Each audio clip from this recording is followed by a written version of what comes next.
नमस्कार. नवीन एका व्हिडिओमध्ये आपलं स्वागत आहे. बऱ्याचशा पहलवानांपर्यंत आपण मुलाखतीसाठी जात असतो. आज असे गेस्ट आहेत आपल्याकडे, की कुस्ती क्षेत्रातनं चित्रपटसृष्टीमध्ये त्यांचं नाव झालेलं आहे आणि कुस्ती क्षेत्रात तर बरेचसे मेडल वगैरे आहेत. बरेचशा सामन्यामध्ये त्यांनी चांगल्या-चांगल्या पहलवानाबरोबर कुस्त्या खेळलेल्या आहेत.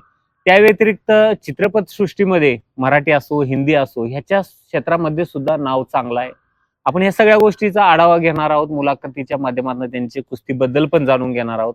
पहलवान स्वागत आहे आपलं, वेळ दिलात. नमस्कार. आपल्या सर्व प्रेक्षक वर्गांचे मी आभार व्यक्त करतो की आज आपल्या ज्ञानेश्वर आसवले या कुस्ती चॅनलने आज माझी मुलाखत घेण्याचं ठरवलं आणि आपण मला या वेळ दिली त्याबद्दल मी आपले आभारी आहे. धन्यवाद.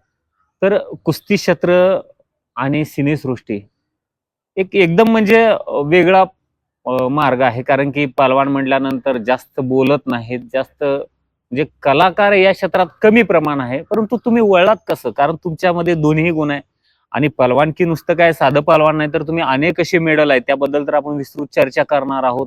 हिंद केसरीला खेळलात, महाराष्ट्र केसरीला प्रत्येक गटातनं ओपन पर्यंत खेळलात. पण अचानक एकदम टर्न वेगळा कसा घेतलाय की तुम्ही चित्रपटसृष्टीत आलात? खरं तर हे दोन्ही क्षेत्र जरी वेगळे म्हणण्यासाठी असतील, हं, परंतु कुस्तीगीर हा कलाकारच असतो.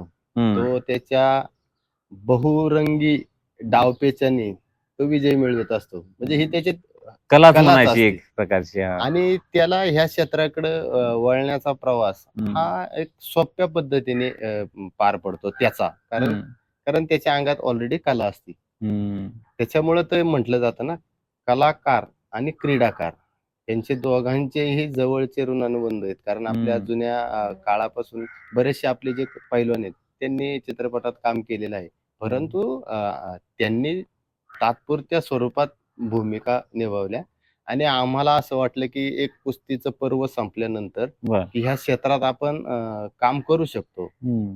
तर म्हणून आम्ही हे सातत्याने ह्या क्षेत्राकडे आता पूर्ण वेळ द्यायचं ठरवलेलं आहे. नक्कीच. आणि आतापर्यंत तुम्ही किती सिनेमा केलात, कोणत्या सीरियलमध्ये त्यावर आपण विस्तृत चर्चा करू. पण त्याच्या अगोदर आपण कुस्तीबद्दल जाणून घेऊया, हो, की नक्की. पहलवान तुम्ही प्रत्येक गटामध्ये खेळलात.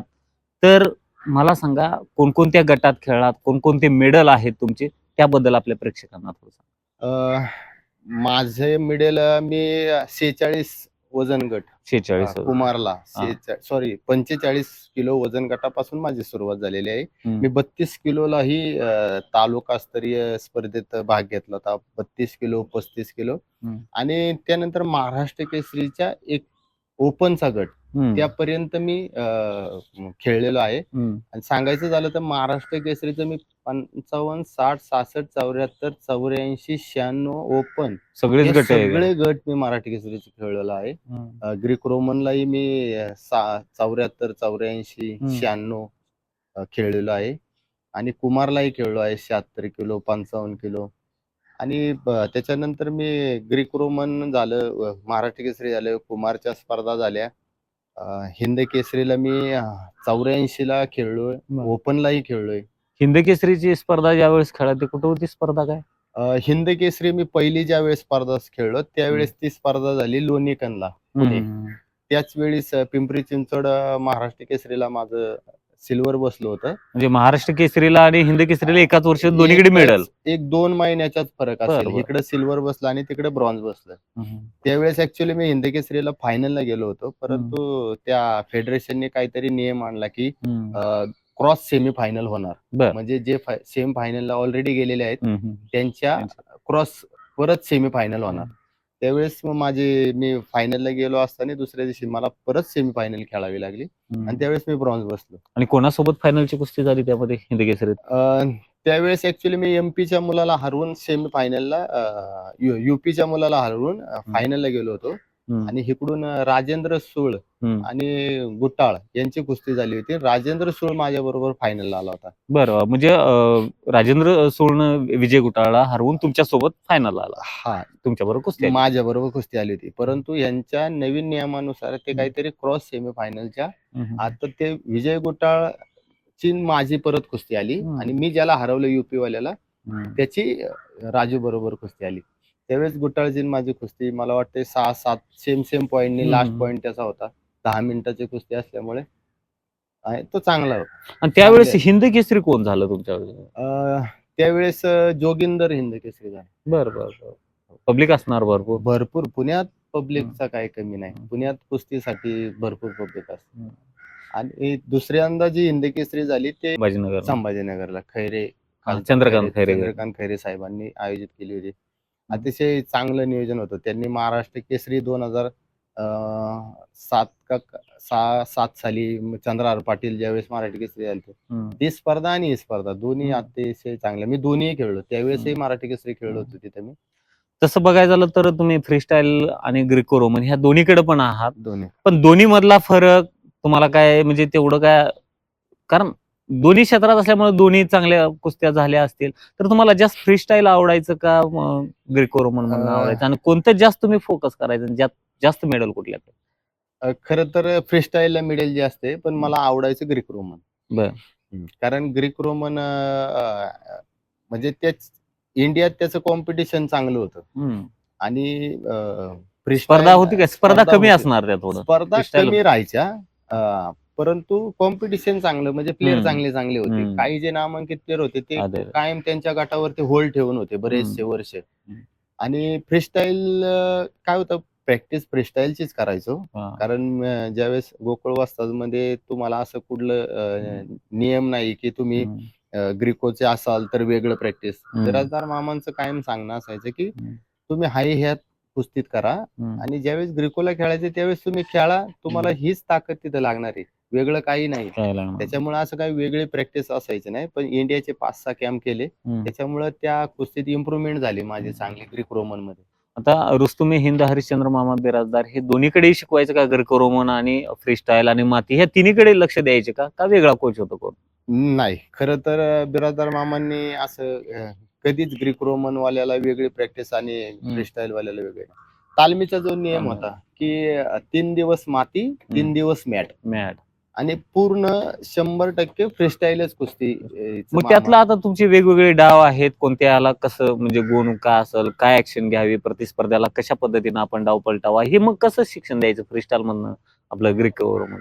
नाही, कारण कमरेच्या वरच्या सगळ्या गोष्टी असतात, कमरेच्या वरती ग्रीक रोमन खेळलं जायचं. तर त्यावेळेस आपण तेवढे तरी आपल्याला म्हणजे कळत होतं की ग्रीक रोमन ज्यावेळेस आपण कॉम्पिटिशनला जात होतो, आपल्या डोक्यात तेवढा तरी पॉईंट असायचे की पायाला हात लावला तर पॉईंट जाणार आहे. बरोबर. त्याच्यामुळे तेवढा अवेअरनेस स्वतःमध्ये आणण्याची आम्ही प्रयत्न केला, आणि तो आला होता की चुकूनही पायाला हात लावायचा नाही. किती वर्ष तुम्ही गोकुळ वस्ताद तालमीत होताय? मी गोकुळ वस्तादला 2004 ते 2012 पर्यंत गोकुळ वस्तादला. पहिलीच तालीम का त्याच्या अगोदर कुठे गावात? नाही, त्याच्या अगोदर म्हणजे पैलवानकीची सुरुवात तुम्हाला सांगायची झालं तर आपले माझे आजोबा, वडील, माझे चुलते ते पैलवान होते? सगळे पैलवान. आम्ही खानदानी कुस्तीचं आणि चांगले पैलवान होते. माझा कोणाबरोबर झाली वडिलांची कुस्ती, आजोबांची, अशा मातबर पैलवानाबरोबर थोडं नाव सांग. आता त्यावेळेस कसं व्हायचं, म्हणजे डुमे अशी बरीचशी नाव होती. त्यावेळेस काय व्हायचं, सामन्यांचा प्रभाव कमी होता, परंतु गावच्या मैदानांचा प्रभाव जास्त असायचा. तर त्यावेळेस त्यांच्या कुस्त्या आहे ना अशा तालुक्यातल्या जे नामांकित आहे अशांबरोबर, म्हणजे माझ्या चुलत्याच्या तर मैदानी कुस्त्या झाल्यात 1-1 नंबरच्या, म्हणजे स्टेडियम मध्ये. ते आता म्हणजे त्यातली तुम्हाला काही अशी कुस्ती आठवते का, तुम्ही बघायला गेलात चांगली? नाही, मला नाही आठवत, कारण मी लहान होतो आणि त्यांनी ते जपलं आणि ते वाढवण्याचं काम होतं ते त्यांनी आम्हाला या क्षेत्रात आणलं. आता आमच्या नंतरची ही पिढी, मी ज्यावेळेस तालमीत होतो त्याच्यानंतर आमचा गणेश लहान भाऊ, बरोबर, तो आज माणगाव मध्ये वस्ताद म्हणून कार्यरत आहे. तोही राष्ट्रीय स्पर्धेत त्यांनी प्रतिनिधित्व केले, राज्य स्पर्धेत केले. म्हणजे एक पिढ्यानपिढ्यांचा हा खेळ आहे. नाही तसं बघायला झालं तर तुमचा मुळशी तालुकाच ना? नाही, मावळ तालुका. मावळ तालुक्यातला तुम्ही. मुळशी तालुका पण त्या दृष्टीनं कुस्तीसाठी खूप चांगला आहे आणि बरेचसे पैलवान आहेत. पुणे जिल्ह्यात तुम्हाला सांगतो कुस्ती वाढवण्याचं काम खरे केलं असेल तर मुळशी तालुक्याने केलं, कारण मामासाहेब मुळशीचे म्हणजे कुस्तीचं जीर्णोद्धारच त्यांनी आपल्या पुणे जिल्ह्यात केला. प्रथमतः मुळशी तालुका, त्याच्या बरोबरीने मावळ तालुका असेल, कारण आमच्याकडे ही ऑलिम्पिक मारुती अण्णा आडकर वस्ताद आहेत. त्याच्यानंतर बरेचसे छत्रपती, अजून एक मारुती आडकर आहेत, छत्रपती पुरस्कार विजेते आहेत. म्हणजे मावळ तालुकाही कमी नाही, परंतु कुस्तीची जी मोड बांधण्याचं काम केलं ते मुळशीतून केलेलं आहे. म्हणजे मी तर म्हणून महाराष्ट्रात कुस्तीचं बरोबर. मुळशी तालुक्याचं मोठं योगदान आहे. आणि मावळ तालुक्याचे आहे, कारण आमच्या आधीचे पैलवान बरेचसे त्यांनी त्यांच्यानंतर काळ जसा बदलत जसा तसं आम्ही आमच्या नंतरचे बरेच जण आज कुस्तीत कार्यरत आहे आणि चांगल्या कॉम्पिटिशन मध्ये आहे. मावळमध्ये कुठलं गाव? मावळमध्ये सांगवडे गाव. माझं गाव तिथून तालुक्याची सुरुवात होती. तालुक्याचं पहिलं गाव सांगवडे. आता तसं बघायचं झालं तर तुम्ही म्हटलात की आजोबा, चुलत वडील हे सगळे पहलवानी, खानदानी पहलवानी घराणं आहे. पण तुम्ही सुरुवात शालेय स्पर्धेपासून केला असेला, तर शालेय स्पर्धेमध्ये कुमार केसरी असो किंवा बाकीचे जे मेडल आहेत त्याबद्दल कोणकोणते मेडल आहेत, कोणकोणत्या स्पर्धेमध्ये आहेत? कारण तुमचा बायोडाटा बघितलं, भरपूर अशी लिस्ट आहे, तर ते थोडं आपल्या प्रेक्षकांना सांग. शालेय स्पर्धा मी खेळलेलो आहे. शालेय 69 अंडर 70ला मी राज्याला सुवर्ण आहे आणि राष्ट्रीय स्पर्धेत ज्या लातूरला झाल्या 2006 साली नॅशनलच्या स्पर्धा, नॅशनल स्कूल राष्ट्रीय स्पर्धा, तर त्यात माझं सिल्वर मेडल आहे. सिल्वर. आणि त्याच्यानंतर दुसऱ्या वेळेस मी परत अंडर 90ला खेळलो. त्यावेळेस मी राज्याला ब्रॉन्झ बसलो. म्हणजे शालेय 2 मेडल आहेत माझे, स्टेटची 2 आणि नॅशनलचं 1. आणि महाराष्ट्र केसरीला किती मेडल आहेत? कारण तुम्ही सातत्यानं खेळला, प्रत्येक गटात खेळला. महाराष्ट्र केसरीला माझं एकच मेडल आहे 84 किलोला.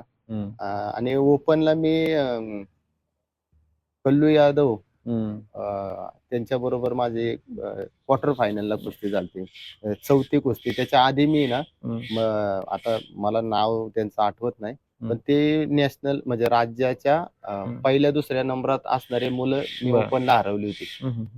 म्हणजे ओपन मध्ये तुम्ही किती वर्ष प्रतिनिधित्व केला? एकदाच. पण त्यावेळेस तुमची जिल्हा निवड चाचणीमध्ये कोणाकोणासोबत कुस्ती झाले? कारण की तिथपर्यंत जाणं म्हणजे चांगल्या पहलवानाला, म्हणजे जो तिथपर्यंत पोहोचतोय म्हणजे तो चांगलाच पहलवान असणार. आणि खाली पण तसं बघायला झालं तर कोल्हापूर, पुणे ह्या साईडला बरेचसे चांगले पहलवान होते. तुमच्या वेळेस बॅचचे बरेचसे पहलवान होते. त्यात साईनाथ रानवडे असो, पंकज हारपुडे वस्ताद असो, मोहोळ वस्ताद असो, हे सगळे आहेत. पण कशी निवड चाचणी झाली? कोणाकोणासोबत कुस्त्या कराव्या लागल्या तुम्हाला? नाही, त्यावेळेस कसं झालं, आता मी पुणे शहराचा पैलवान होतो.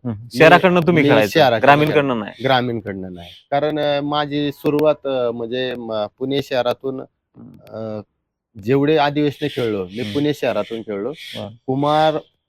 कुमार जे आहे ते मी पुणे जिल्ह्याकडून खेळलो होतो. कारण एका स्पर्धेत तुम्ही 2 गटात खेळू शकत नाही, कुमार आणि सिनियर. त्यावेळेस मी जिल्ह्यातून प्रतिनिधित्व केलं तर कुमारचं आणि शहरातून सिनियरला खेळलो होतो. आणि मी सातत्याने शहरातूनच माझे जे सगळे मेडल आहे त्या पुणे शहराच्याच संघाला जातात.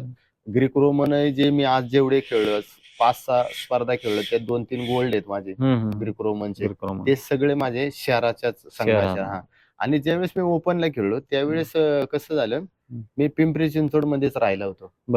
तर त्यावेळेस मग मी आधी होतो राहिला, परंतु मी खेळत नव्हतो, कारण मी एक शहराचा पैलवान म्हणून माझी ओळख होती की हा पुणे शहरातला प्लेअर आहे. आणि त्यावेळेस जिल्ह्याचं म्हणजे आता तुम्ही जे नाव घेतली, महेश असन, पंकज असन, साईनाथ असन, प्रत्येकाने एक आपला होल ठेवला होता. कुणी जिल्ह्यातून प्रतिनिधित्व करायचं, कुणी शहरातून, कुणी पिंपरी चिंचवड म्हणून, कारण 3 संघ होते आमचे. आणि ज्यावेळेस मी ओपनला खेळलो त्यावेळेस मी पिंपरी चिंचवडकडून खेळलो होतो. तर त्यावेळेस काही कुस्ती माझी झाली नाही, कारण पिंपरी चिंचवड मध्ये कमी मुलं असतात. आता घरी तुमच्या बघितलं मी बरेचसे गदा आहेत, तर त्यातल्या काही गदा महत्वाच्या तुम्हाला कदाचित असेल की तसं पहलवानाला सगळ्याच बक्षीस ट्रॉफीपासून सगळ्या गदा महत्वाच्या असतात, परंतु काही काही विशिष्ट अशा कुस्त्या असतात की ते तुम्हाला कायमस्वरूपी लक्षात राहतात. कारण त्यावेळेस गदा मिळवणं खूप मोठी गोष्ट. आता काय भरपूर गदा मिळतात पहलवानाला, परंतु एखाद्या गदेसाठी खूप मोठी प्रचंड अशी स्पर्धा असायची. आता तुमच्या घरात जे गदा आहेत ते कोणकोणत्या स्पर्धेतले आहेत का मैदानी आहेत? माझ्याकडे 4 गदा आहे, कारण मी त्यावेळेस सामने जास्त माझा सामन्यावरती फोकस होता. माझा म्हणण्यापेक्षा आमच्या गोकुळ वस्ताद तालमीची एक परंपरा राहिलेली आहे की मैदानी कुस्ती कमी आणि सामन्यातली कुस्ती जास्त, कारण तीच तुम्हाला नोकरी देत असते, तीच तुम्हाला ओळख देत असते. त्याच्यामुळे सामन्याच्या आणि मैदानी कुस्ती बघण्याचा आमचा दृष्टिकोन वेगळा होता. आमच्या तालमीचाच, म्हणजे बिराजदार मामाने ती शिकवून घालून दिली की ही गोष्ट अति महत्वाची, तुम्ही ही करा, कारण ह्या गोष्टीने तुम्ही आता तात्पुरते ओळखलं जासान, पण त्याला फ्युचर नाही मैदानी कुस्तीला. बरोबर आहे. हा. करिअरच्या दृष्टीने करिअरच्या स्पर्धा आहे. दृष्टीने मामाने तर त्यामुळे सामन्यावरती जास्त ह्या फोकस असायचा. हम्म. आणि आमच्या टायमाला क्वचित हम्म. जिल्हास्तरीय राज्यस्तरीय अशा बोटावर मोजण्या इतक्या गादा असायच्या. गदा असायची. जे आज जे चालू आहे आखाड्यापासून बरोबर. सगळं. सामन्यापर्यंत गदा वाटल्या जातात. हम्म. आमच्या टायमाला जिल्ह्यात हम्म. 1-2 अशा मोजक्या स्पर्धा असायच्या की तिथे गादा ठेवल्या जायच्या. हम्म. त्याच्यामुळे आमच्या टायमाच्या पैलवानकरती लय गादा असतील ह्यापेक्षा ठेवणं चुकीचंच आहे.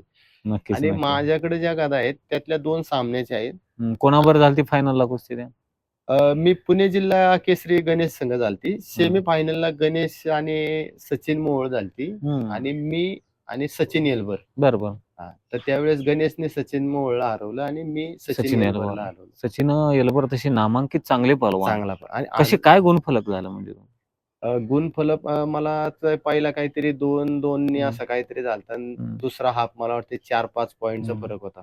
तुमचं 2 खूप हाफ. कौतुक झालं असणार, कारण सचिन येलबर सारख्या पहलवानाला हरवणं, त्याच्यावर विजय मिळवणं म्हणजे खूप नाव मोठं झालं असणार, चर्चा झाली असणार, वस्तादांनी पण शाबासकीची थाप हे केली असणार.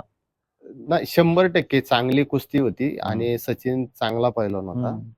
त्याच्यानंतरही त्याचा परफॉर्मन्स खूप चांगला होता. शाबासकी तर मिळत असते प्रत्येक स्पर्धेमध्ये. आपण नंबर काढल्यानंतर कौतुकही होतं. परंतु थोडी मामांची शिकवण असं असायची की विजयाने हुरळून न जाता बरोबर.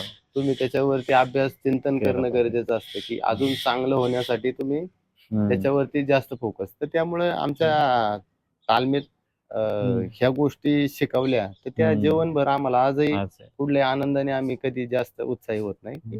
त्याच्यावरती उलट चिंतन करा आणि काही त्यात त्याचं इम्प्रुव्हमेंट करता येईल. बरं, तसं बघायला झालं तर आधी स्पर्धेत बऱ्याचशा पलवानाबरोबर झाले, पण मैदानी कोण्या पलवानाबरोबर कुस्त्या झाल्या तुमच्या? मैदानी आता मी जास्त खेळत नव्हतो, कारण तुम्हाला मगाशी सांगितलं तसं. तर माझी आपल्या साईनाथ संघ झाली. आपल्या राजेंद्र सुळचा भाऊ होता दत्ता सुळ म्हणून, त्याच्याबरोबर कुस्ती झाली. पंकज बरोबर कुस्ती झाली. आणि अशा बरेचसे पैलवान आहेत. तो मला सांगितलं मगाशी डिंबळे म्हणून, ज्यांच्या संघ माझी पुनावळ्यात कुस्ती लागली होती. ऍक्च्युली त्या कुस्ती मागचं काम असं झालं, म्हणजे एक स्टोरी अशी झाली. मला चड्डी जी लांग आपण म्हणतो ते धरून मला कुस्ती खेळता येत नव्हती.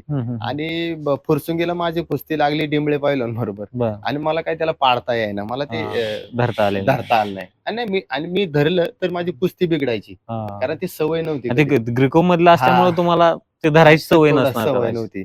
आणि त्याच्यावरती तिथं सुटल्यामुळं काही लोक आपल्या इथले तिथं कुस्ती बघायला ते की अरे तुला त्याच्या संग कुस्ती सुटली म्हणून आता इथं तुझी 1 नंबरला त्याच्या बरोबर कुस्ती लावतो, म्हणून ती कुस्ती लावली होती. आणि मग इथं मी त्याला चितपट करून मी तिथेही गादा मिळवली होती. परंतु गदेचा इतिहास सांगायचा झाला ना, तर माझ्याकडे गादा पुणे जिल्हा आणि मावळ केसरी या सामन्यातल्या गादा आहे. आणि एक जी गादा आहे, मी 3 वर्ष चरवली गावचा आवडीचा पैलवान मी. त्या गावात माझी एक गदेवरती 3 वर्ष कुस्ती लावली होती. किती नंबरला होती कुस्ती तुमची त्या मैदानात? म्हणजे ते मध्येच असायची. ऐतिहासिकच मैदान आहे, भरपूर जुनं ऐतिहासिक मैदान आहे. त्या मैदानातली माझी कुस्ती नंबरचा विषय नव्हता की ही कुस्ती घ्यायची. की त्या कुस्तीवरती एक गदा होती. 3 वर्ष कुस्ती मारल्यानंतर ती गदा मला परमनंट मिळणार होती. म्हणजे नाहीतर ती फक्त त्या मैदानात कुस्ती मारली, म्हणजे कंटिन्यू 3 वर्ष जिंकलं पाहिजे. म्हणजे 2 वर्ष झालं, 3ऱ्या वर्षी ती गदा मिळणार. 3ऱ्या वर्षी जिंकल्या कीच मिळणार. आणि एखादं समजा पहिली वर्ष जिंकलं, दुसरं वर्ष, 3ऱ्या वर्षी नाही मिळणार. परत 4थ्या वर्षी खेळलं पाहिजे, दुसऱ्याकडे लावणार. परत 1 ते 3 विजय कंटिन्यू सातत्यानं 3 विजय झाला तरच तुम्हाला गदा मिळणार. मग माझं 3ही स्पर्धेत मी तीनही टाइमला त्या मैदानात विजय मिळवला. आणि त्यानंतर मला ती गदा मिळाली. म्हणजे त्या गदेची एक आठवण अशी आहे. आणि दुसरी गदेची तुम्हाला सांगतात हे जिल्हा ह्यापेक्षा तुम्हाला एक माहिती आहे का, कुस्तीमध्ये आपण प्रतिष्ठा जपली जाते. बरोबर. मावळ तालुक्याचा पैलवान असल्या कारणाने मावळ केसरी ही प्रतिष्ठेची त्यावेळेस आमच्या प्रत्येक तालुक्यात, पुण्यात तुम्हाला आता आहे का ती मावळ केसरी चालू आहे? आता सध्या आधीमध्ये खंड पडतोय, परंतु घेतात एक 2-3 वर्षातून. तर ती मावळ केसरी जी स्पर्धा होती ती प्रतिष्ठेची मानली जायची. बरोबर. तुम्हाला माहिती तुम्ही आज पुण्यात नाही, फिरताय, असतं. मुळशी केसरी, बरोबर. पुरंदर केसरी, हो. शिरूर केसरी, खेड या केसरी प्रत्येक वगैरे. खेड केसरी ह्या प्रत्येकाने आपल्या आपल्या तालुक्याच्या प्रतिष्ठेच्या किताबाच्या त्या स्पर्धा बनवून ठेवलेल्या आहेत. आणि त्या मावळ केसरीमध्ये मी खेळत असताना मला सगळेजण म्हणजे पूर्ण तालुक्याचा तुम्हाला मी फोटो दाखवीन, म्हणजे चांगल्या मैदानाला गर्दी होत नाही एवढी तालुका तिथं तुटून पडतो. का तर त्यांना पाहायचं असतं की आता मला बरेच जण म्हणायचे की हा काही तालुक्यात खेळतच नाही, कारण मी सामने खेळायचो. मी शहराचा पैलवान असल्यामुळे मी कधी तालुक्यातून जास्त प्रतिनिधित्व केलंच नाही. तुम्हाला सांगितलं जसं एकदाच कुमारला मी तालुक्यातून खेळलोय. त्याच्यामुळे तालुक्यातल्या बऱ्याच जणांना माझी कुस्ती माहित नव्हती आणि बऱ्याच जणांना फक्त सामन्यात मला बघायला भेटायचं. परंतु आपल्या इथं बघायचं असायचं तर ते आखाड्यावरती मी जायचो, परंतु आखाड्यावरती काही कुस्ती होत नसायची, कारण माझी कुस्ती शेवटलाच लावली जायची. हाताला हात, आपल्या इथं जी परंपरा आहे आखाड्याची, गावाकड्याची, आणि त्या काळात आमच्याकडे मैदान होत नव्हते, मैदान व्हायचे नाही जास्त. त्याच्यामुळे आखाड्यांचं तर त्यावेळेस ती मला म्हणजे माझ्यासाठी प्रतिष्ठेची स्पर्धा झाली होती. भले ती तालुक्याची स्पर्धा असू द्या, पण मानापानाची स्पर्धा होती. तर तिथं जो जिंकल्यानंतर जो आनंद माझ्या घरच्यांना झाला, ते मी नॅशनलला मेडल घेतल्यानंतरही झाला नसेल कदाचित. एवढा आनंद मला तिथे झाला. आता काही बरेचसे पहलवान आहेत की कोल्हापूरचे कृष्ण परंगे पहलवान, त्यांच्यासोबत तुमची जी कुस्ती झाली ती मैदानी झाली का स्पर्धेत झाली? नाही, माझी तुम्हाला सांगतो ग्रीक रोमनला कृष्णा फिरंगे असेल, विशाल माने असेल, अतुल पाटील यांच्या बरोबर अतुल पाटील असेल, बरेच यादव पण आहेत, म्हणजे जे नॅशनलला मेडल वाले होते ते आहेत. म्हणजे असे बरेचसे पैलवान आहेत की त्यांचे माझे सामन्यात कुस्ती झाली. हरिश्चंद्र मामा बिराजदार यांचे सर्व पटशिष्य हे सेटल आहेत, चांगले आहेत, निर्व्यसनी आहेत आणि कोणत्या ना कोणत्या प्रत्येक क्षेत्रामध्ये यशस्वी झालेले आहेत. कुठलंही क्षेत्र असो त्या क्षेत्रामध्ये टॉपचेच झालेले आहेत. तर याच्या पाठीमागचं कारण काय? कारण बऱ्याचशा तालमीतल्या पहलवानांशी माझा संपर्क येतो, काहींची परिस्थिती बिकट आहे सध्या, परंतु गोकुळ वस्तादच्या सर्व पहलवान कुठेतरी व्यवस्थित सेटल आहेत, संस्कारित पहलवान आहेत. याच्या पाठीमागचं कारण काय? काय गुरूंचं मार्गदर्शन आहे का काय बाकीच्या गोष्टी? नाही, ह्याच्या मागे तुम्हाला सांगतो 100% योगदान आहे आमच्या वस्तादांचे, मामांचं. म्हणजे मामांनी तुम्हाला सांगतो मामांचे किती शिष्य आहेत माझ्या आधीचे, आमचे बॅच आणि आमच्या नंतरचे. मामांनी कधी हे मुलं तालमीत आहेत म्हणून सांभाळली नाही, ती माझी मुलं आहेत या भावनेतून सांभाळली. आणि त्यांनी कायम संस्कार दिले की त्यांचा एक संस्कार कायम म्हणजे आमच्या सगळ्यांच्या आचरणात येतो की प्रामाणिकपणा. त्यांनी कायम सांगितलं की स्वतःला फसवू नका, तुम्ही दुसऱ्याला फसवायचं, पण स्वतःला कुठलाही माणूस स्वतःला फसवू शकत नाही. त्याच्यामुळे सातत्य, प्रामाणिकपणा कुठल्याही क्षेत्रात जासान तर तुम्ही 100% तुमचे योगदान द्यायचे. आणि स्वतःला त्यांची जी शिकवण होती, मामा तर स्वतः नम्र होते, बरोबर, तर त्यांची जी नम्रता आहे ती ज्यांनी अंगी आली ते आज सक्सेस आहेत. आणि त्यांचं एक वाक्य असायचं की ही लाल माती, हिची तुम्ही सेवा करा, ह्या लाल मातीतून आज तुम्हाला जर काय नाही मिळलं, पण इथून बाहेर पडल्यानंतर हे तुम्हाला फळ देणार आहे. त्याच्यामुळे इथं असताना तुम्हाला यश अपयश खचून जाऊ नका, याचा तुम्हाला बेनिफिट तुम्हाला तुमच्या उर्वरित आयुष्यात मिळणार आहे. आणि आजही तसंच झालं. जे पैलवान चांगले होते, जे कमी जोडीतले होते, आज घरी गेल्यानंतर मामांनी सांगितलेल्या मूलमंत्रावरती त्यांनी कार्यरत राहिले, प्रामाणिक राहिले स्वतःशी आणि नम्र राहिले समाजाशी, ते आज सक्सेस आहेत. आणि सक्सेसचं दुसरं काय होतं की तुम्ही कुस्तीमध्ये आलं ग्लॅमरस येतो, बरोबर. पहिला आमच्या टायमाला तर थोडं कमी होतं, आजकाल तर तुम्हाला सोशल मीडिया म्हणजे लाखाने लोक तुमच्या कुस्ती बघतात, हे बघतात, तर ते थोडं माणूसाला एक तुम्हाला सांगितलं ना की आविर्भावात जगतो की माझ्या इतकी क्रेज कुणाची नाही का. पण मामांनी तुम्हाला सांगतो म्हणजे मराठी केसरी आणि 50 किलोवाला जर नंबर काढला तर मामांनी त्यांना दोघांनाही सेम दर्जा दिला होता. त्याच्यामुळे ती तुलनाच तुमच्यातली काढून टाकली होती मोठ्यापणाची आणि लहानपणाची.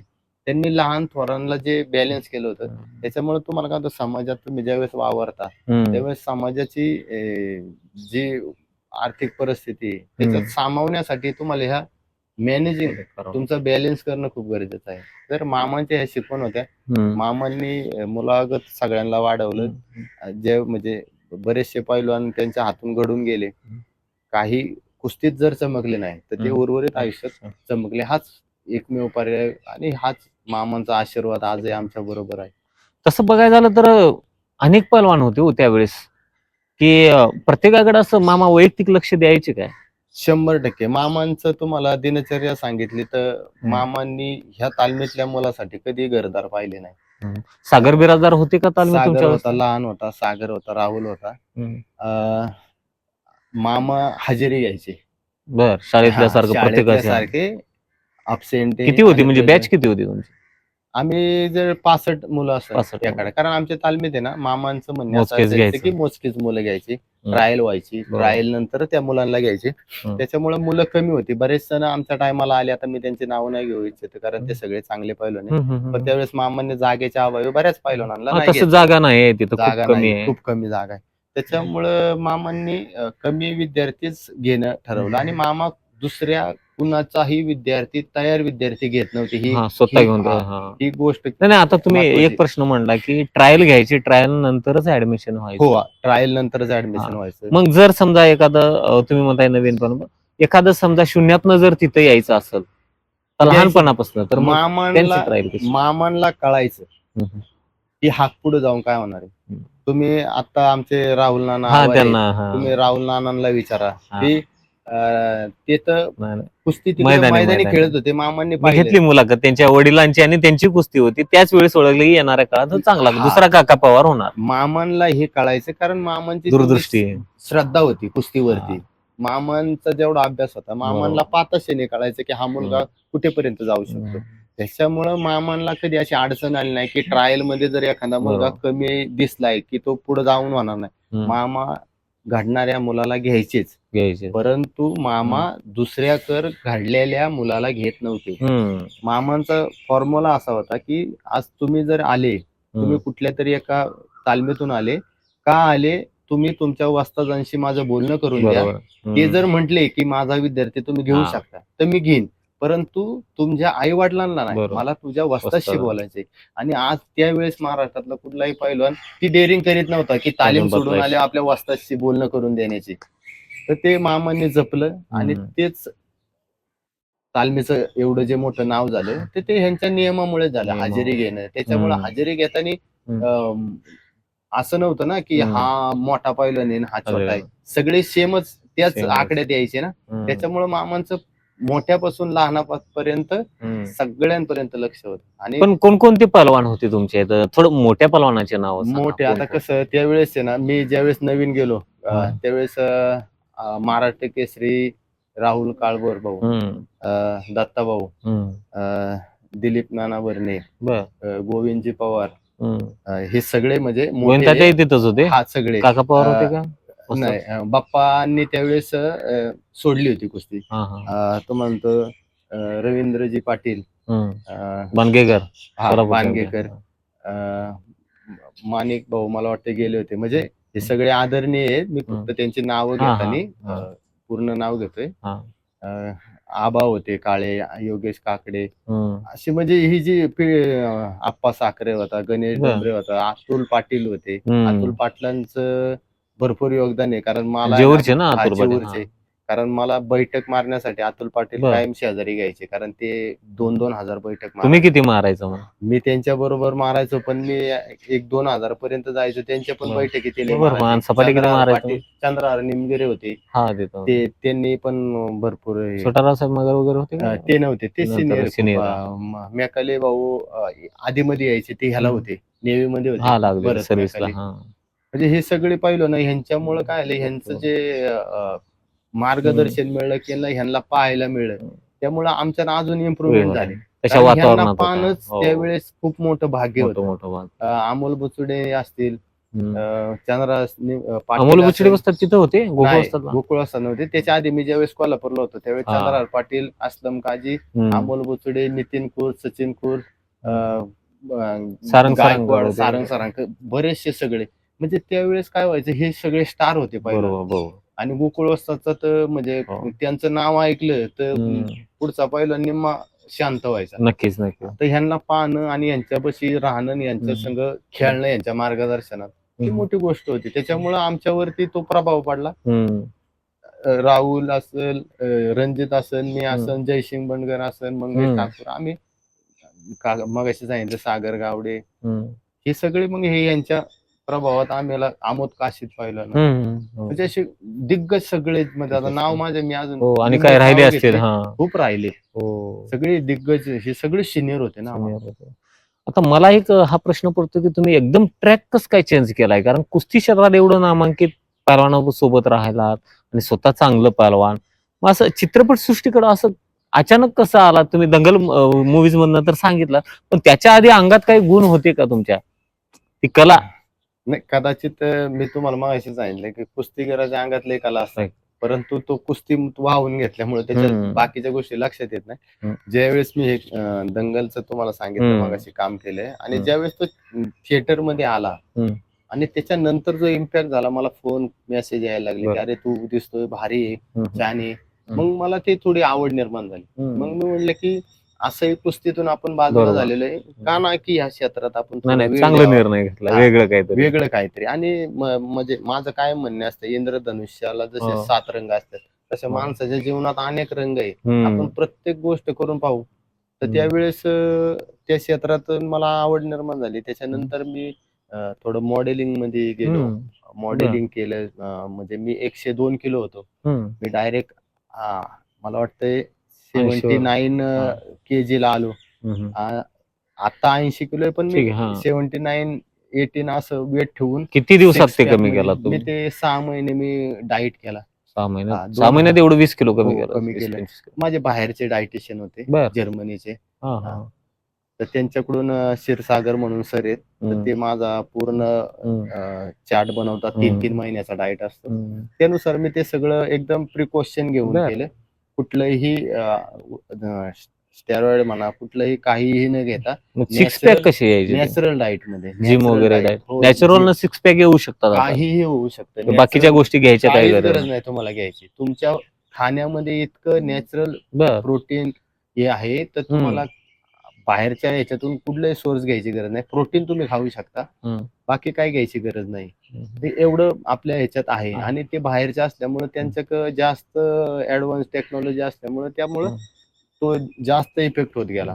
आणि त्याच्यानंतर मग मी पूर्णपणे ह्या क्षेत्राला वेळ दिला. मॉडेलिंग मुळे मला अजून थोडा अभ्यास करायला मिळाला, अजून मला बाहेरचं पाहण्यासाठी मिळालं.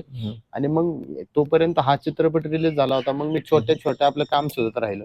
मग कुठे तुम्हाला सांगितलं तुझ्यात जीव रंगला असेल, असं समरेनो मध्ये मला मुख्य खलनायकाची भूमिका भेटली.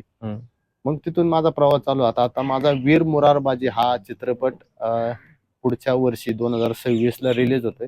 मी त्याच्यात दिलेर खानाचा सरदाराची भूमिका केलेली. अतिशय चांगली भूमिका आहे आणि तुम्हाला लवकरच पडद्यावरती बघायला मिळेल. हा जो लुक आहे त्यातलाच लुक आहे का तुमचा? केसाची स्टाईल वगैरे, मिशी वगैरे? नाही नाही, हा लुक माझा त्याच्यातला नाहीये. माझं एक नवीन चित्रपटावरती काम चालू आहे. त्याचं नाव सध्या अजून पब्लिश नाही केलेलं. त्याच्यासाठी मी हा गेटअप लुक तयार करतोय. एक 2 महिन्यात साधारणतः त्याचं शूट चालू होईल. बरं, ते असू दे. आता तुम्हाला पहिलं मानधन जे आहे दंगल मधनं किती मिळालंय त्या क्षेत्रात? ह्या क्षेत्रात कसं असतं, प्रत्येकाचं पॅकेज असतं. पॅकेज असतं. तर त्यावेळेस मला पूर्ण दंगल सिनेमा जे काम केलं, आता त्यावेळेस आपण काय ऍक्टरचं मानधन ठरलेलं असतं.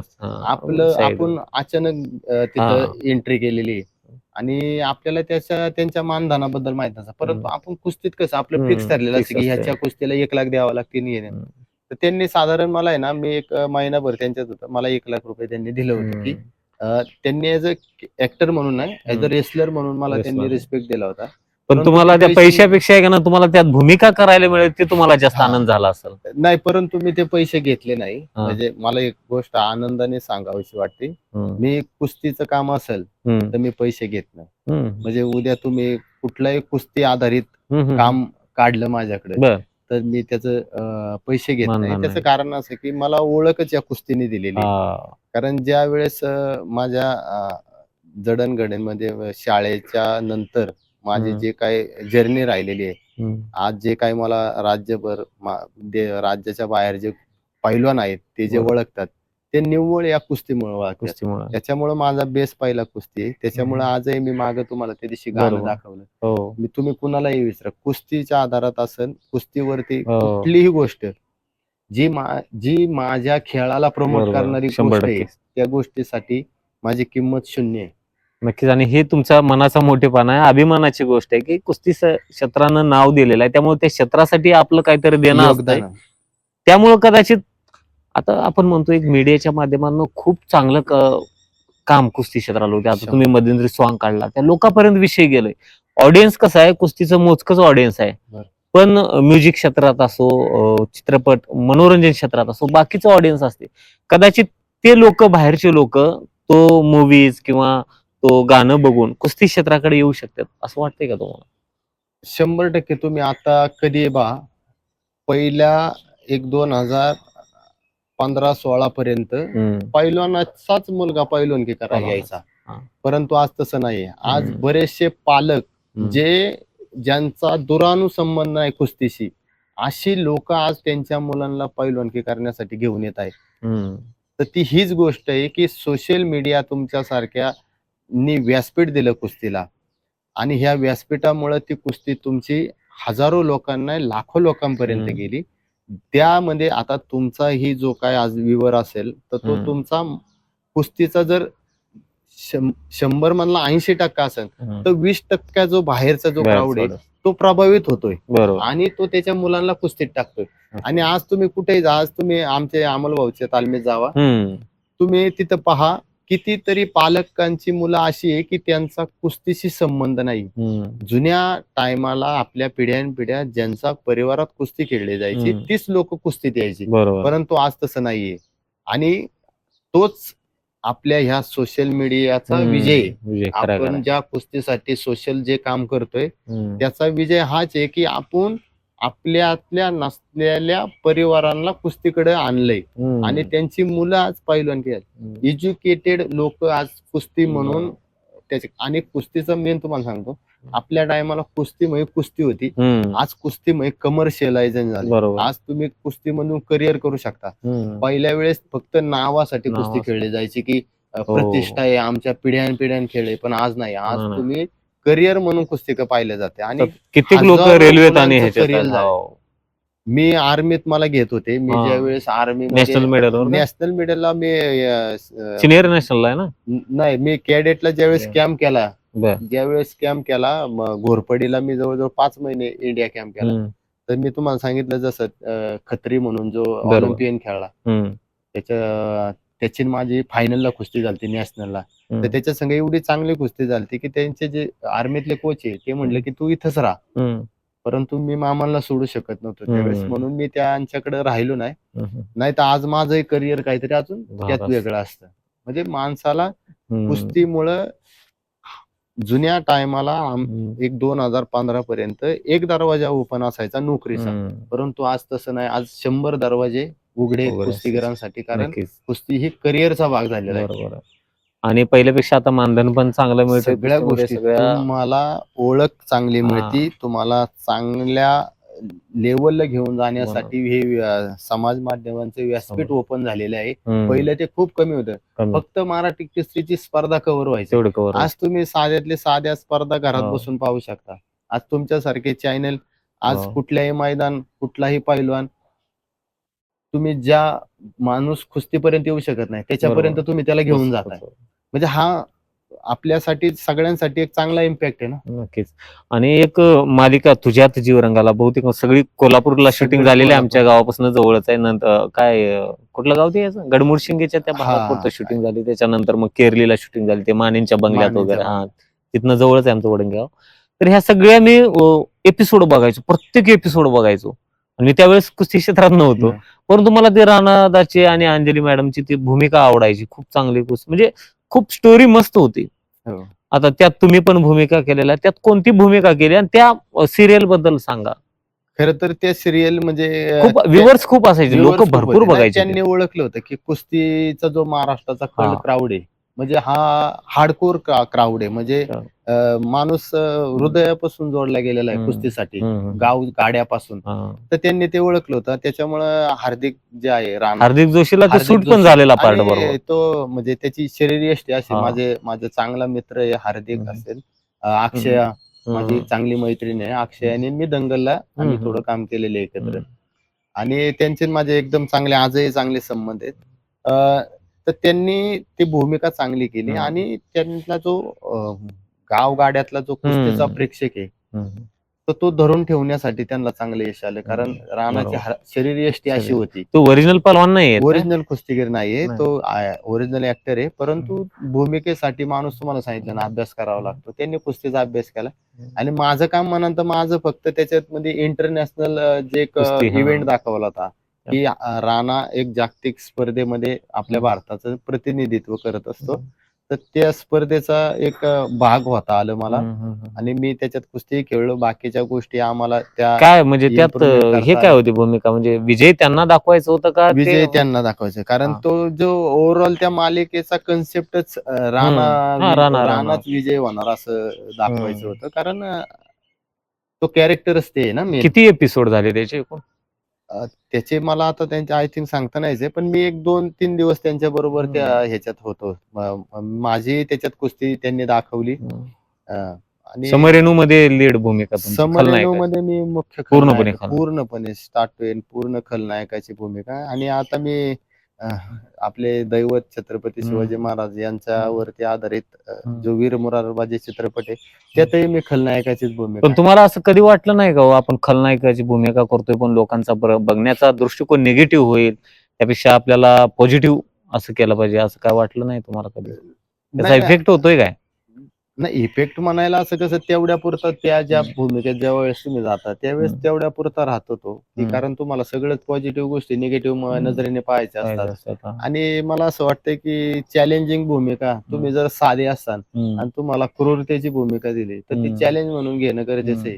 आणि त्याच्याकडं मी पॉझिटिव्हच पाहतो, जरी खलनायकाची भूमिका असली तरी. कारण आपण रिअल लाईफ मध्ये तसे नाहीये, आणि आपल्याला त्या भूमिकेत जाऊन तसं वागायचंय, तर ते एक चांगलं वाटतं उलट. नक्कीच, नक्कीच. हा, बाहेर इम्पॅक्ट पडतो. आता बरेचसे मित्र हा. वगैरे काही ओळखीचे भेटतात, अरे तू असा नाही, पण तू लय बेकार काम केलं रे. तर ते मला असं वाटतं ते पॉझिटिव्ह घेतलं पाहिजे. पॉझिटिव्ह आणि कामाची पोच पावते तुम्ही, हा. तुम्ही जे चांगलं काम केलंय त्याचं ते हो. प्रतिबिंब असतंय. तर तसं बघायचं झालं तर फॅमिली बॅकग्राऊंड आहे कुस्तीला, आता तुमची मुलं पण आहेत, आता पुढं मुलग्याला काय स्पोर्ट्समन म्हणून हे करणार का, त्याला सिनेसृष्टीतच हे करणार त्याला नाही. करिअरच्या दृष्टिकोनात? आता तुम्हाला सांगतो, सध्या तर मी अजून त्याच्यावरती नाही, पण मी त्याला अमोल भाऊच्या तालमीत दर हा. रविवारचं घेऊन जातोय. तुम्ही त्याला पाहिलाय, तो लहान आहे अजून. लहान आहे. पण माझं म्हणणे असं आहे की मी पण त्याला आपला बेस कुस्तीचा आहे, त्यामुळे हा, ओळख पहलवान ओळख म्हणूनच पाहिजे. व्हावी. कारण आमच्या खानदानी माझे आजोबा, एक आजोबा माझे जे आहे ना, ते तर लग्न झाले तरी तालमीत होते. बर. हा. आणि माझा मोठा चुलता, तो पैलवान होते, ते देवळाच्या तालमीत होते. माझे वडील आणि माझा लहान चुलता, ह्यांच्यात सगळ्यात चांगला माझा लहान चुलता होता, संभाजी लिमण. ते जे आता खिवसारा तालमीत 25 वर्ष वाचतात म्हणून पालिकेत ते कार्यरत होते, ते आता रिटायर झाले. आणि त्यांचा चिरंजीव गणेश. म्हणजे आमचं पूर्ण कुस्तीचं बॅकग्राऊंड राहिलेलं आहे. आणि माझी तर 100% इच्छा आहे की माझ्या मुलांनी आमच्या घरात आमच्यापेक्षा चांगलं पैलवान व्हावं, आणि आपल्या तालुक्याला, जिल्ह्याला, राज्याला एक चांगल्या पद्धतीने नाव कमवून द्यावं कुस्तीच्या माध्यमातून. कारण आपण ज्यावेळेस खेळत असतो त्यावेळेस आपल्या गावचं नाव पोचत असतं, प्रत्येक माणसाला एक आनंद असतो, अभिमान असतो. आणि पहलवान, एक खरं या व्हिडिओच्या माध्यमातून सांगतोय की पहलवान होणं कोणाच्याही नशिबात नाही. जो भाग्यवान आहे, त्याची पुण्य आहे, तोच पहलवान होतो, आणि तो पहलवानाच्या घरी जन्माला येतो. आज बघितलं की बाहेरचा जगामध्ये काय एखाद्या कुठल्या याला असेल, किंवा कुस्ती क्षेत्रामध्ये जो मान सन्मान मिळतोय, तो बाहेर कुठल्याही क्षेत्रामध्ये स्पोर्ट्समध्ये मिळत नाही.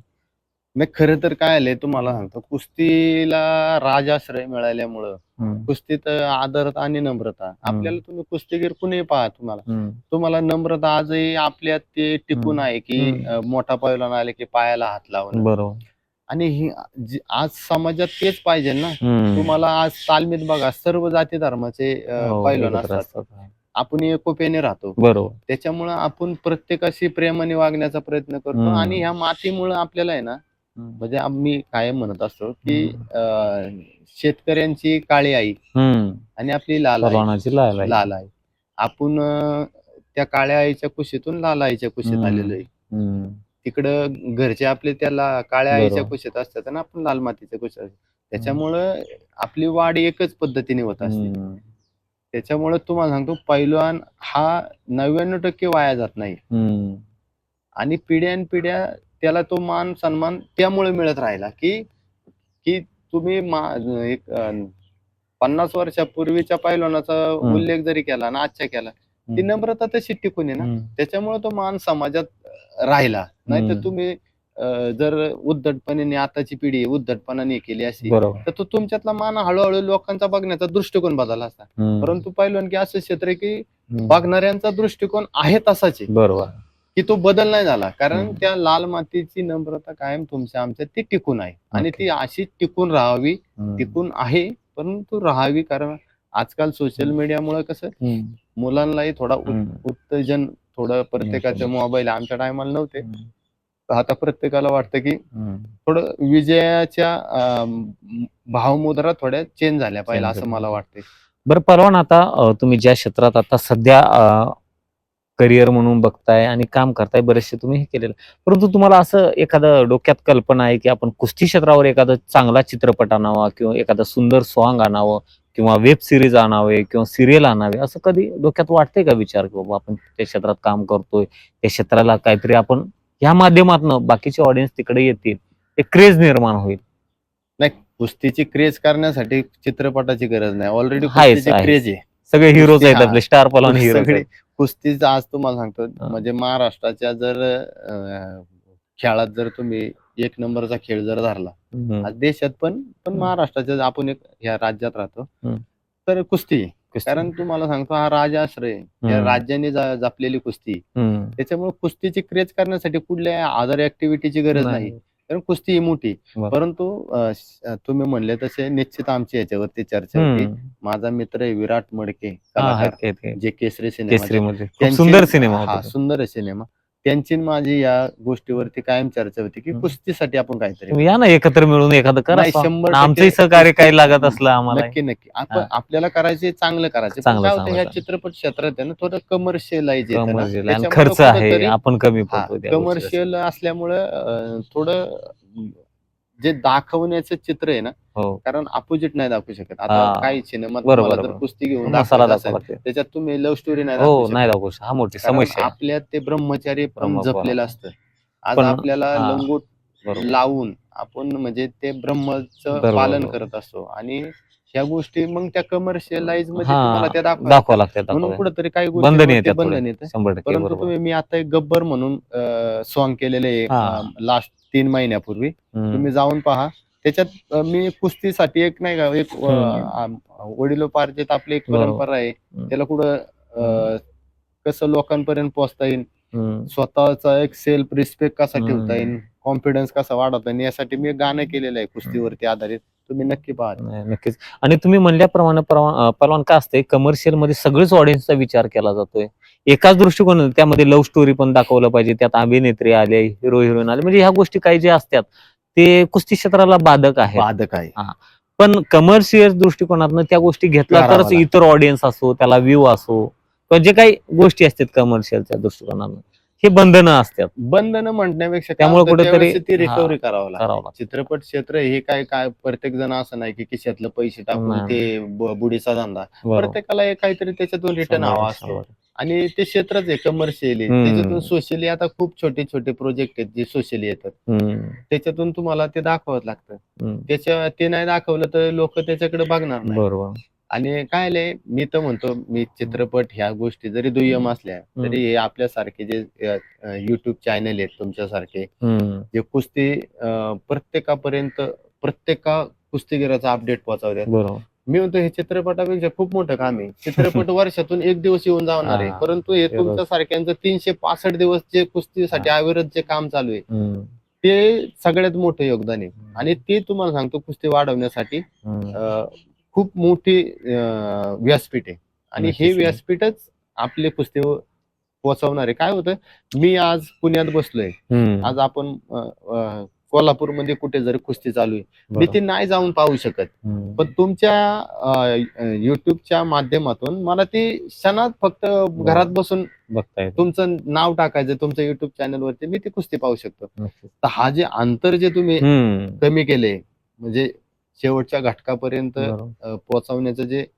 ते ते तुमचं मोठं काम आहे. तर मला असं वाटतं की तुम्ही आमच्या क्षेत्रात कुस्तीसाठी काहीतरी करण्यापेक्षा तुम्ही करता हेच खूप मोठे आहे. नक्कीच. आणि बऱ्याचशा गोष्टी आहेत. आता शेवटचा एक प्रश्न असणार आहे की पहलवान, आपल्या पहलवानांसाठी तुमचा अनुभव संदेश काय असणार आहे करिअरच्या दृष्टिकोनातनं? कारण काय, मी बऱ्याचदा फिरत असतो, पहलवानकी झाल्यानंतर पुढं काय, हा सगळ्यात मोठा प्रश्न असतोय. आणि पहलवानी लाईफ त्या याच्यात जगत असतोय आपण, जी छोटे मोठे बाहेरचे कामं करायला सुद्धा पहलवानाला लाज वाटते, यात करू शकत नाहीत. पण एक तुम्ही दोन्ही अनुभव घेतलेला आहे, त्याच्याबद्दल आपल्या प्रेक्षकांना काय संदेश आहे? नाही, मी तर कुस्तीगीरांना एक सांगेन, पहिलं तर तुम्ही कुस्ती खेळत असताना करिअरच्या दृष्टीने कुस्तीकडे लक्ष द्या. आणि याच्यातून एक तर स्वतःचा जॉब किंवा तुम्ही जे मैदानातून पैसे कमावता ह्याच्यातून एक काहीतरी चांगला नियोजन. काय होतं, बरेचसे कुस्तीगीरांचा अशी पद्धत आहे की पैसे रोज येतात, त्यांना त्या पैशाचं व्हॅल्यू नसतं आणि ते काय करतात, कुणाकडे देतात, हे कुठेतरी लाव. असं करू नका. ज्यावेळेस तुम्ही कुस्तीतून बाहेर असाल त्यावेळेस तुमचा माइंड पूर्णपणे ब्लँक राहतो, कारण तुम्हाला समाजाचं काही माहीत नसतं. तुमच्यापाशी जी लोक येतात ते कुस्तीशी निगडीत असतात, त्याच्यामुळे तुम्हाला तेवढंच माहीत असतं. परंतु ज्यावेळेस तुम्ही कुस्ती सोडून बाहेर येता, पूर्णपणे जग वेगळं आहे, कमर्शियल आहे मार्केट सगळं. त्याच्यामुळे तुम्हाला त्याच्यात टिकण्यासाठी तुम्हाला कमर्शियल नॉलेज असणं गरजेचं आहे. कारण आमचेही बरेच वर्ष वाया गेले, कारण आपण त्या कुस्तीच्या जे 8-10 वर्ष काय 15 वर्ष तालमीत काढतो, त्यावेळेस आपण फक्त कुस्तीशी निगडीतच गोष्टींशी आपण ओळख असते, त्याच्या बाहेर आपली ओळख नसते. परंतु आजकाल पैसे चांगले आमच्या टायमाला नव्हते. तुम्हाला मी एकच सांगेन, जेवढं जास्त तुमच्याकडे पैशाचा सोर्स येईल तेवढा जास्त तुमची जबाबदारी ठेवा की ते चांगल्या मार्गी लागतील. घर गाडी ह्याच्या लगेच नादी लागू नका. पहिले लाईफ सिक्युअर करा, तेच तुम्हाला घरी आल्यानंतर तुमची सगळी जी जर्नी आहे तिला ती मदत करणार आहे. नाहीतर तुम्हाला वेड्यासारखं होणार. तुम्हाला जी तलप लागलेली असते पैशाची कुस्तीत असताना, कारण रोज मैदान रोज पैसे, तर ते पण जास्त मैदान फिरू नका. स्वतःची क्षमता ओळखा आणि जास्त सामन्यांवरती भर द्या. नोकरी बघा. लाईफ आपली, आपल्या आई वडिलांनी आपल्यासाठी लय कष्ट केलेलं असते, ते बिचारे तिकडे रोजाने काम करून आपल्याला तुपात खायला घालतात. त्यांची काळजी करा, आपली नंतर काढा. त्यांच्यासाठी आपलं जीवन सिक्युअर करणं खूप गरजेचं आहे. त्याच्यामुळे मी तुम्हाला एवढा संदेश देईन, येणाऱ्या लक्ष्मीचा योग्य वापर करा, ती चांगल्या जागी लावा. आणि आत्ता कुस्ती संपत आली की बाहेर 50% कुस्तीत 50% राहा. पूर्णपणे कुस्तीत 100% देऊ नका. आपल्या लाईफ मध्ये ज्यावेळेस आपल्याला कळत असतं की आपली कुस्ती संपत आली, त्याच्यातून बाहेर पडणं गरजेचं आहे. आणि कुस्तीतून ज्यावेळेस तुम्ही निवृत्त होता त्या दिवशी लंगोटाची गाठ तालमीतल्या चौकटीला बांधून घ्या. तो मान समाजातला हे ते तुम्हाला कुस्तीत असेपर्यंत असणार आहे. ज्यावेळेस तुम्ही मार्केटमध्ये येतात त्यावेळेस तुम्हाला तो मान अपमान सगळं सोडून यायला लागणार आहे. कारण समाजात ज्यावेळेस मार्केटमध्ये तुम्हाला त्यांना काय घेणं नसतं, ते मार्केटच्या पद्धतीने चालत असतं. तर त्याच्यात आपल्याला मॅच होण्यासाठी आपल्याला पुन्हा नव्याने सुरुवात करायला लागते. त्याच्यामुळे तुम्ही म्हणणार मी मारा पहिलवान असा होतो, मला लय हे होतं, ते चालत नाही मार्केटमध्ये. तुम्हाला परत नम्रतेने परत शून्यातून सुरुवात करावी लागते. त्याच्यामुळं बरेचसे पहिलवानकी घरी घेऊन येतात. तसं करू नका. तालमीत भरपूर तुम्ही आराम केलेला असतो, खेळलेला असता, व्यायाम केलेला असतो. घरी आल्यानंतर नवीन लाईफ असते, ते सगळं विसरून नव्याने सुरुवात करा. तुम्हाला 100% यश मिळणार. फक्त पहिलवानकी घरी घेऊन आले तर मग तमाशाच, नक्कीच सगळा गोंधळ, कारण त्याला ती सवय लागलेली असते. आणि हे महत्वाचा मुद्दा पहलवानांनी मांडलेला आहे. सत्य परिस्थिती आहे. पहलवान म्हणल्याप्रमाणे जो पहलवानकी आहे तालमी आपली सपली की तिथंच, कारण दुनियादारी बाहेरची वेगळी असते, तिथं पहलवानकीच चालत नाही, कारण वेगवेगळ्या प्रकारचे लोक असतात. तुम्हाला सांगतो, बरेचसे पैलवान आज जे जुने आता तुम्ही पाहत असाल काहींची परिस्थिती, त्यांनी पैलवानकीच सोडली नाही. तुम्हाला सांगतो मी कालचा व्यायाम आज हा. विसरावा लागतो तर हा. आज करणार आहे. बरोबर. पैलवानकीचंही तसंच आहे. उगवत्या सूर्याला लोक नमस्कार हा. करतात, तसंच पैलवानकीचं आहे. तुम्ही जोपर्यंत खेळताय तुम्हाला मान पान सगळे, परंतु ज्यावेळेस तुम्ही घरी येता तेव्हा तुम्ही एकटे असता, तेव्हा तुम्हाला स्वतःचा विचार करणे. त्याच्याकरता पैलवानकीतून लवकर बाहेर पडा, म्हणजे तुमचा काळ संपत आला. तुम्हाला कळतं की आता आपण बरोबर. म्हणजे काकांनी एक शब्द त्यांचे बघा कुस्तीचा इतिहास आहे काकांचा, की एक सरदारजी कोणतरी होता त्याच्याबरोबर त्यांची कुस्ती ना पहिले 10-0 नंतर 8-2 दिलीप सिंगाडीवाले नाही दुसरा नॅशनल लेवलची कुस्ती अशी कुस्तीची नाही का. ती कुस्ती जेव्हा 2-3 पॉईंटच्या फरकाने आली ना तर काकांना कळलं की आता हे म्हणजे हे कळलं पाहिजे. म्हणजे एक मुद्दा सांगितला, हे कळलं पाहिजे. नक्कीच. तर मंडळी, पैलवान अभिनेते भरत लिमण यांची आपण मुलाखत घेतलेली आहे. बरेचशा काही गोष्टी आहेत ते शिकण्यासारखे आहेत. आणि हा व्हिडिओ कसा वाटला नक्की कमेंट करून सांगा आणि तुमच्या प्रतिक्रिया कळवा. तर व्हिडिओ घेतलेला आहे, मुलाखत घेतलेली आहे. स्वतःला भाग्यशाली समजतो की पैलवानांची आज मुलाखत घेण्याचा मला भाग्य मिळालेलं आहे. धन्यवाद.